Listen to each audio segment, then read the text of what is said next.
વાત કરશું મિત્રો અરવલ્લીની તો માલપુર ચાર રસ્તા મોટા ખાડાઓનું સામ્રાજ્ય એટલે તમે માલપુર હોય કે સાઠંબા હોય ઠેર ઠેર ખાડા ખાડા અને ગુજરાતનો વિકાસ ખાડે ગયો છે એવું પણ હવે લોકો ચર્ચી રહ્યા છે। Story by Rakesh Jhala Aravalli. જોઈએ વિસ્તૃત અહેવાલ।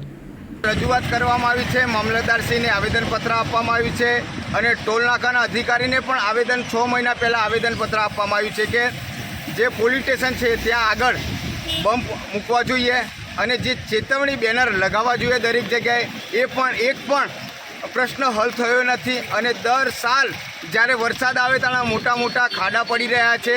ખરેખર મને એવું લાગી રહ્યું છે કે જે સાકરિયાની અંદર અકસ્માત થયો હતો ભયંકર, એમાં નિર્દોષ માણસ જીવ ગુમાયા હતા, તેવી જ ઘટના માલપુર ચોકડી ઉપર ખરેખર ભયંકર અકસ્માત થશે અને નિર્દોષ માણસના જીવ ગુમાવા લાગે એવું લાગી રહ્યું છે। તંત્રની બેદરકારીના કારણે કોઈકનો જીવ ગુમાશે, વારંવાર અહીં અકસ્માતો થાય છે, તેમ છતાંય તંત્ર ઘોર નિંદ્રામાં છે। તો અમે તંત્રને વિનંતી કરું છું કે તાત્કાલિક પોલીસ સ્ટેશન આગળ બમ્પ મૂકવા જોઈએ, સાઇન બોર્ડ લગાવવા જોઈએ અને તાત્કાલિક આ જે ખાડા પડી રહ્યા છે તાત્કાલિક રિપેરિંગ થવા જોઈએ અને નક્કર કામ થવું એવી તંત્રને અમે વિનંતી કરીએ।